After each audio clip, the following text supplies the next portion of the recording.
your nutritional status. Sometimes you may be very consistent and disciplined, but the results are not coming so fast. What should motivate me to keep going for 6 months, 8 months? I'm still, holding on to this. And most of the time, these foods are not so interesting. When it comes to weight loss, you're not going away from the foods that you're used to. It is the same food that you're used to, but now you're eating with discipline.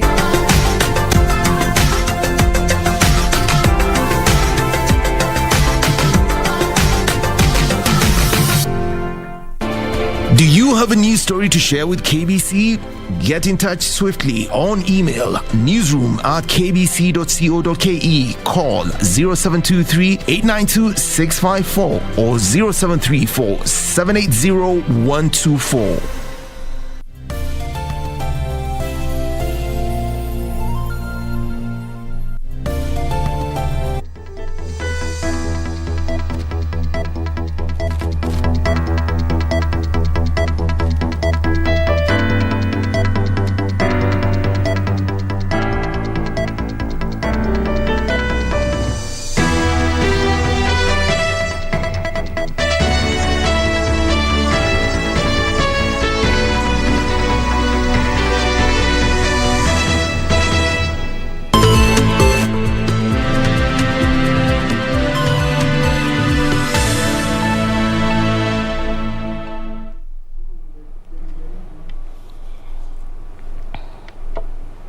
Good afternoon. This is Lunchtime News. Well, we have so much in store for you. Some of the issues that we shall be taking a look at are matters politics, health, the ongoing nationwide voter registration, among others. My name is Jacky. Wambiru, our sign language interpreter is Byron Abuli. Well, let's take a look at our first story, where with the 30-day nationwide voter registration exercise coming to an end in a week's time, calls to extend the voters' listing period have intensified. A group of political aspirants in Thika say voter apathy and inadequate engagement of the youth may undermine the Independent Electoral and Boundaries Commission ambition to register 6 million new voters in the ongoing enhanced voter registration exercise.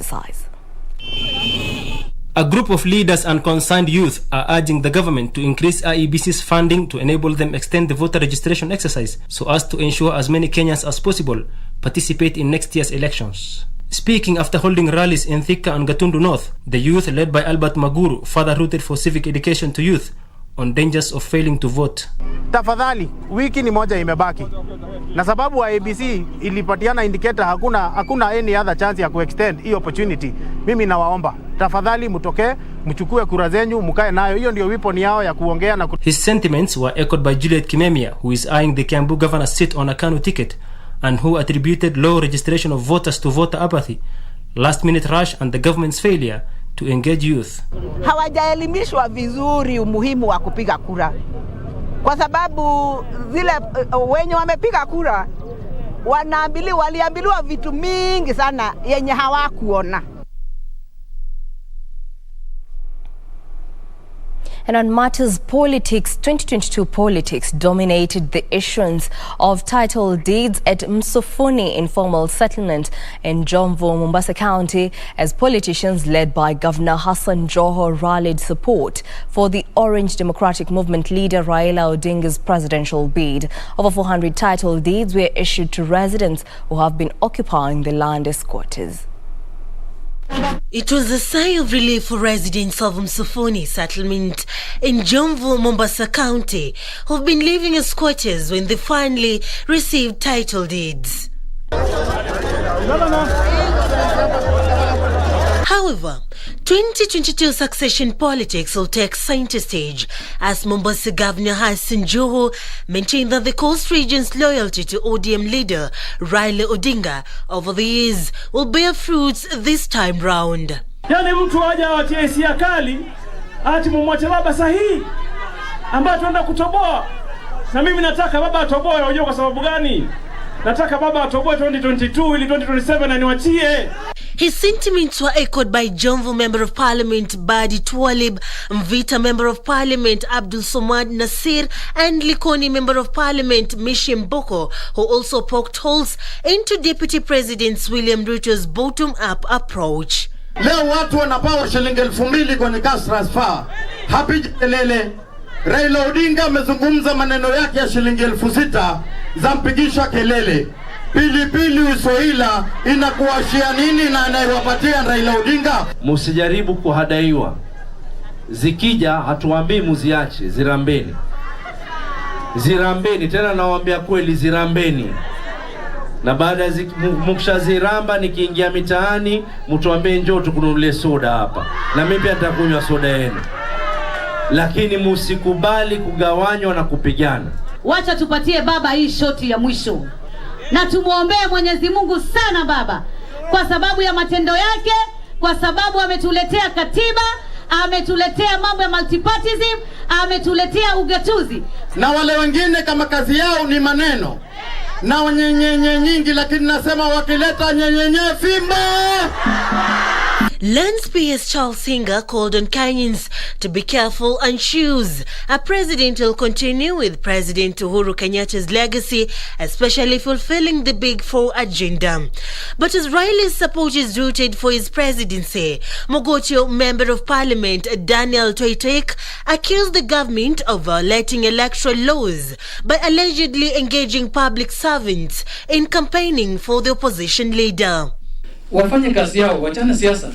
Kama unataka siasa, jitokeze na wache ile kazi nyingine. For Lunchtime News, I'm Serafina Robi. Still on the same section of youth under an umbrella body dubbed Strugglers Movement have hit out at the hustler narrative, terming it hypocritical and meant to benefit a few. Led by youth from various political parties, the group claims the hustler narrative agenda is just another move to hoodwink the youth and does not address issues affecting them.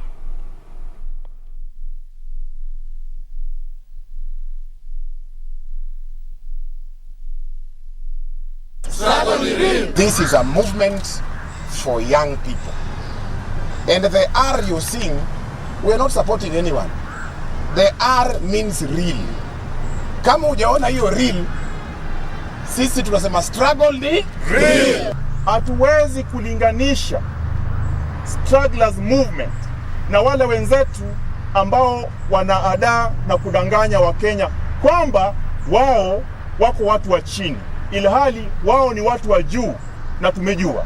Corruption inaendelea pande zote, alafu wenda sasa umekama up na economic model. Uongo. Huwezi kuwa umeparticipate kwa land grabbing za mashule hadi ya mtu binafsi, alafu wewe sasa unataka kupanga nchi na title deed na watoto wasome. Uongo.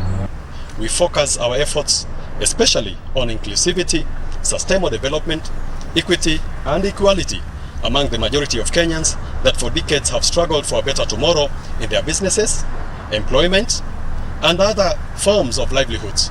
The Strugglers Movement, therefore, comes at a time when Kenyans are finding their voice, opportunity to claim their place in determining the future of this country, piloting a change of narrative from noise to voice. This will not only be a chance for the people to actively participate in a national dialogue, but also an opportunity to collaborate and partner with like-minded champions of the struggle from all over the country in promoting unity, political engagement before, during and post-general elections. In other news, the county government of Busia has urged residents to go for regular checkups for diseases such as cancer to enable them to get early treatment. Busia Deputy Governor Moses Mulome said early diagnosis of such non-communicable diseases would help in recovery and reduce mortality. Addressing mourners at Machakusi within Teso during the funeral service of the late Millie Nafula Isogoli, who succumbed to cancer, Busia County Deputy Governor Moses Mulome urged the residents to go for regular health tests for early diagnosis of diseases before they progress to dangerous levels. Kutokana na what we call non-communicable diseases. Non-communicable diseases ni pamoja na hypertension, diabetes na cancers. Amesema vile anahitaji sindani asubuhi na jioni. Na hii kitu ni kitu ambayo inaendelea saa hii hapa Busia, Kenya mzima. Tafadhalini wananchi, tujue ya kwamba cancers are now with us. He said it is sad that people are dying of diseases which, if diagnosed early, can be managed and treated. Tulikuwa tumezoea na communicable diseases, zile ambazo kama malaria. Siku hizi kila mtu akipata malaria anajua kichwa inauma, inaweza kuwa malaria. Akipata cough anasema pengine niko na cough. Akipata diarrhea anajua anaweza kuwa na dysentery, anaweza kuwa na typhoid. Lakini hii magonjwa sasa hii imejificha. Na imejificha na inatokeza wakati ambapo ni lazima tutumie pesa mingi sana. He cautioned the residents that non-communicable diseases such as high blood pressure are on the rise in the region. Beatrice Gatonyengetich, Lunchtime News. The Stammerer Society of Kenya is seeking to lobby Parliament to have a bill that seeks to, among others, have the government acknowledge stammering as a disability in the country. Speaking during the official launch of the Stammerer Society of Kenya, the organization's chairperson, Dominic Keter, said the bill would help initiate change in policy to allow a fair opportunity for those with this speaking disability. Dominic Keter is the founder of the Stammerers Association of Kenya, officially launched Friday as the country joined the world in marking the International Stammering Awareness Day. For Dominic, the condition has seen him ridiculed and bullied for years. You will be discriminated, bullied, and even denied some chance in job interviews due to limited time that you've been awarded. Stanley Karaoke from Embu tells me he developed normal speech as a child, and later, after an illness at 3 years of age, he began to stutter. Our secondary school was the toughest. I can remember one instance that when I was in a formal day, I was being bullied by a fellow classmate due to my condition, and also I was not so social because of the stammering. Just like Dominic, his childhood was not easy. He was bullied and often wondered why he had to suffer constant humiliation for something he couldn't control. Stammerers are not given the priority like the non-stammerers, like time limit, and stammerers somehow they are being discriminated. Today, the two lads have embraced their stutter and are championing the rights of many in the society with the condition. To protect the future generation of people who stammers, and to be inclusive in any opportunities. I would like the government of Kenya to acknowledge us like people with living with disability. Dominic has drafted a bill and he seeks to petition Parliament to push the government to acknowledge stammering as a disability. The bill in its drafting stages also seeks to push for subsidizing of calling charges for starters in the country, introduction of speech therapy in the school curriculum, inclusion of starters in the National Council Board of People with Disability, abolishment and introduction of harsh penalties to people who mimic stammerers. Stammering is a neurological condition that makes it physically hard to speak. Stammering is often hereditary. 75% of most adults who stammer are male. Notable international figures that have suffered the condition include US President Joe Biden, international golfer Tiger Woods, and comedian Steve Harvey. On that note, we take a short break. Don't go too far. We have more news coming up.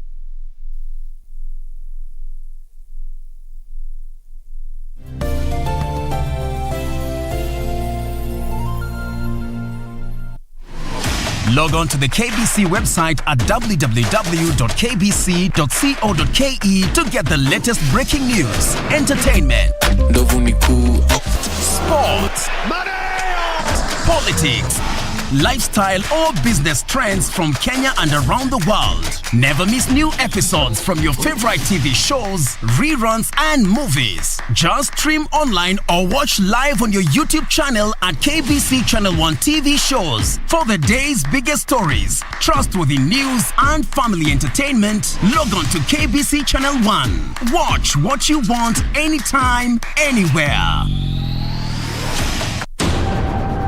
We take it on at the right time. Honorable Musalia Mudavadi. The Honorable Mutahi Kagwe. Chief Justice Martha Karambuko. This is KBC, is the voice of Kenya. Asking the right questions. I don't know how it made you feel as speaker who is presiding over a house where members can be compromised with 10,000 shillings. We keep our guests comfortable. A mission to ensure our audience gets a complete story. For a few hours or so, I thought this is it. My end has come. If really we want an end of this pandemic, we must fight. Our goal, to tell it as it is for the benefit of our viewer. And I'm sure we will have good discussions. All right. That will make probably your viewers understand KDF better. With 21 radio outlets. During a live interview on KBC TV, Chief of Defense Forces General Robert Kibosha. Jaji mkuu kwa mara ya kwanza katika mahojiano yake ya kipekee na runinga ya KBC Channel 1. And 2 TV stations covering over 90% of the entire country. The message always gets home. KBC, the home of on-air TV interviews.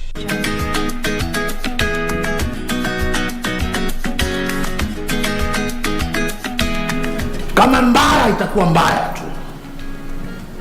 Mume wangu, punguza pressure basi. Nipe habari, kukoje huko ndani? Bwana Senator. Huyo Bwana Senator na gavana maadui wakubwa sana. Ndio kinachonishangaza. Nini umbea kila siku naambia neno moja? Mwambe mara ngapi? Alafu wewe unafiki wewe. Nini? Mimi ndio nikufundisha.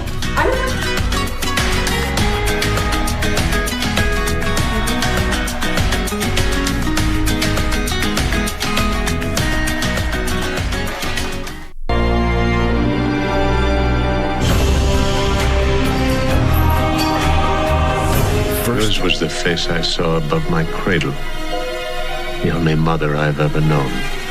But my feet are set upon a road that I must follow. I will teach thee. Men shall be ruled by law, not by the will of other men. Slaves are mine. My people go. I know not his God, neither will I let his people go. You have not obeyed the Lord. This night, the Lord our God will deliver us from the bondage of Egypt.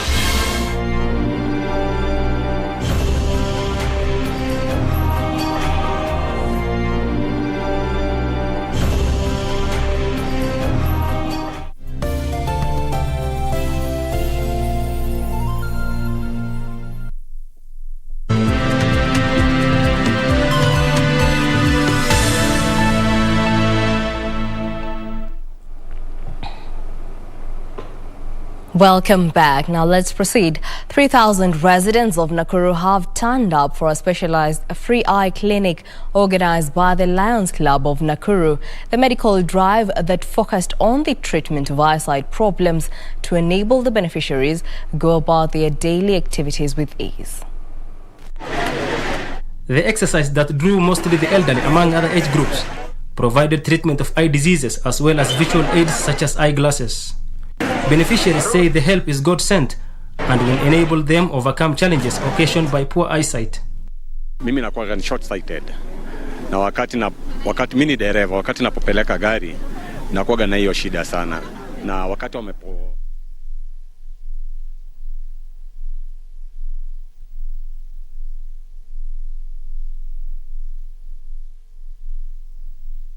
Some of the attendees called upon the government to enhance provision of eye care services. Katika Kenya kuna watu wako na shida ya macho yenye inatakana serikali itilie manani kabisa shida ya macho. Unakuta kuna wamama wazee wenye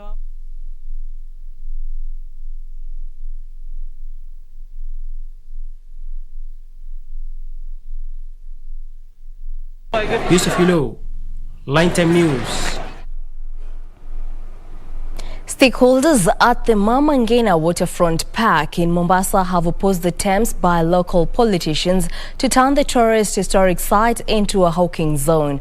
The park, sitting on 26 acres overlooking the Kilindini Channel, has since 2019 been transformed into an integrated urban tourist attraction facility.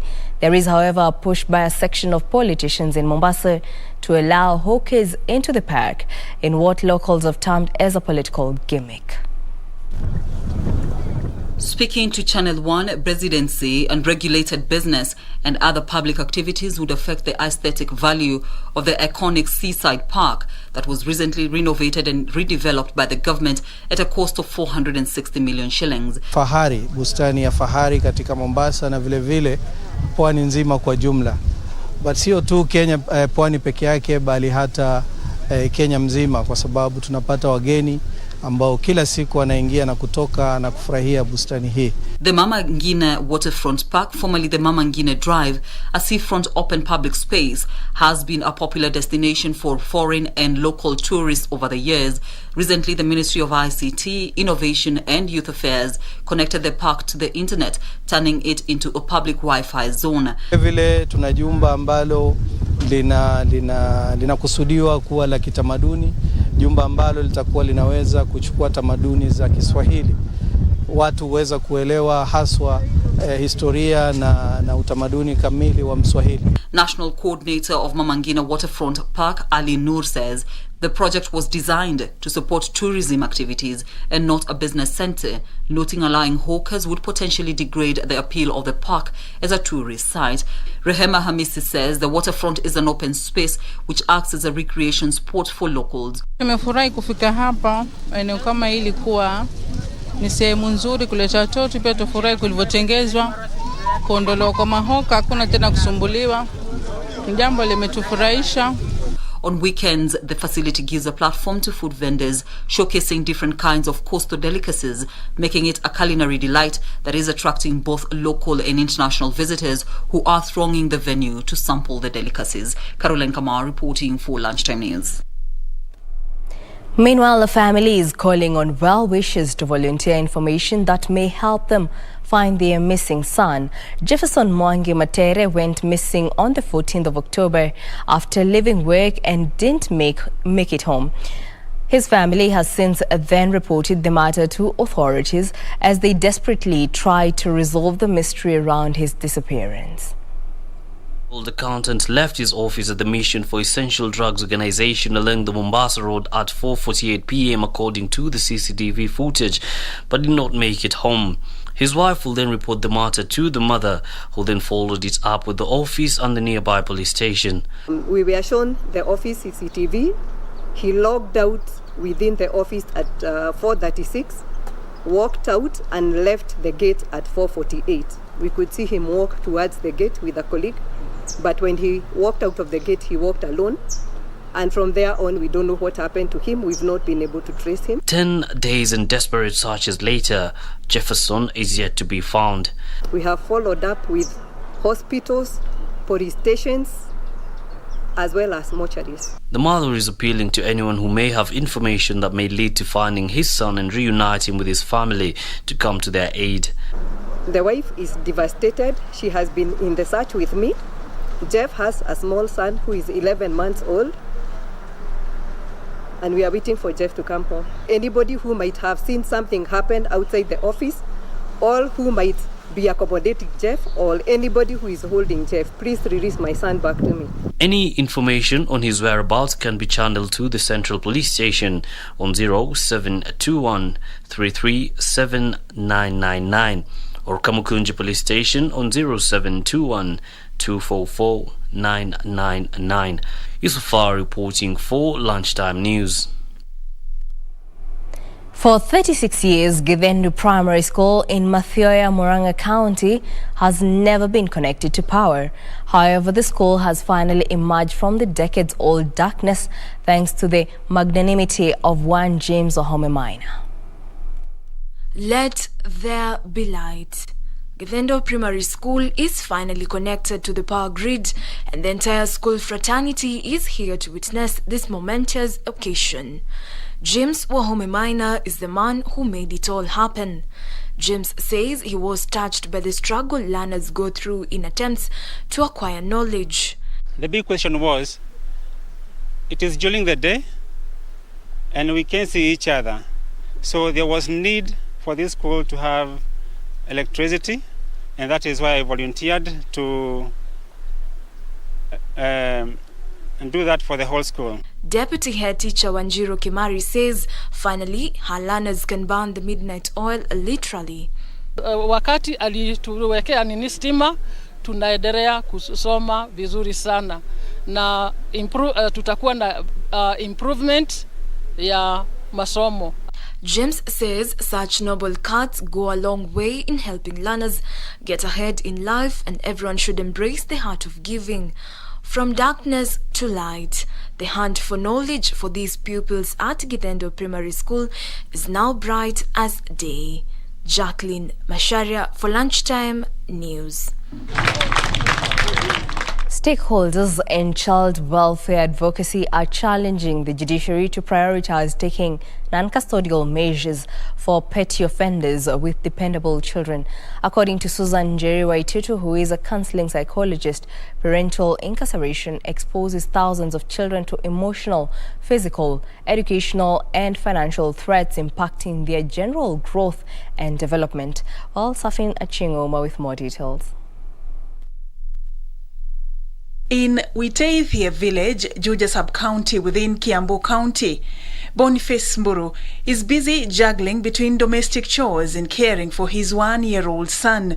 Boniface has had to be accustomed to this new way of life after his wife was arrested by county officials and charged with illegal dumping, and he was unable to raise the 250,000 Kenyan shillings fine which was required to secure her release. Alikuwa ameshika tu karatasi kadogo hivi alikuwa anaenda kudump mahali sisi tuna dump takataka, lakini hakuwa ameona hiyo jina dumping juu kulikuwa usiku. Ilikuwa kitu saa 3, ndio maana akashikwa na kanjo akawekwa kwa gari na akiwa na mtoto mdogo. Mimi nikafika pale station nikaambiwa nichukue mtoto. Sasa ndio akaenda kotini akapigwa fine ya 1250. Na nimejaribu sana hasa hizo pesa sizioni. Boniface, who works as a mechanic, has not been able to go to work since he has no one else to take care of their son. Saa zingine hata sometimes mtoto akilia asubuhi na shindako anamwachia nani, na inabidi tu tukae na yeye na inabidi tushinde tu kwa nyumba, saa zingine tunakosa chakula. Their son was born with complication on both legs and requires regular medical checkups and treatment, but that too has had to be put on hold considering his financial woes. Pia ningeomba kwa unyenyekevu mtu mwenye anaweza nisaidia juu mtoto wangu ako na shida ya miguu ya APDK, juu nilishindwa hata kumpeleka hosi. Alikuwa apelekwa hata hosi last week, nilishindwa juu ya kosa fedha. The 2021 economic survey published by the Kenya National Bureau of Statistics indicates that in 2020, a total of 86,119 people were committed to prison in Kenya. 78,231 of them were men and 7,888 were women. And while Persons Deprived of Liberty Act of 2014 allows mothers in prison to have their children accompany them until they attain the age of 4 years, the deplorable state in many correctional facilities exposes such children to a myriad of challenges, and as such, many parents prefer to leave their children at home. Estimates of the number of prisoners with dependable children still vary, but experts say that such forcible separation of a child from its parents negatively impacts the child's rights and well-being. Some parents are locked in and the children are left at home, giving them a lot of suffering. And those children, mind you, some of them are in their formative years, which goes a long way to affect them in their later stages in life. Susan Njeri Waititu, a counseling psychologist, is challenging the judiciary to consider taking non-custodial measures for petty offenders to protect the interest of children in the affected families. And I would really pledge with our courts to give the non-custodial sentences, whereby we have a lot of work that the these parents can do outside the courts. They can do maybe the manual jobs outside that would be accorded instead of being locked inside, for the sake of those children, for them to have good mental health as they're growing up. She says that players in the criminal justice system must, on a need basis, understand the unique dynamics of the family in question and try to ensure a safety net for the child or children of incarcerated parents. For Lunchtime News, I'm Safin Acheng Ouma. Now in the sports arena, the CAF Confederation Cup, a tie-pitting FKF Cup champions Gor Mahia and Sudan's Al Ahly has been cancelled. The Confederation of African Football CAF made their decision after the Sudanese club failed to travel to Kenya for the second preliminary round return leg clash that was slated to be played this afternoon at the Nyayo National Stadium. Gor Mahia had taken a 3-1 lead from the first leg played in Suarez, Egypt last week, and needed any kind of draw at home to progress to the second round. Kogalo will now face one of the 16 teams which will be eliminated in the CAF Champions League first round in a draw set to be held next week by CAF.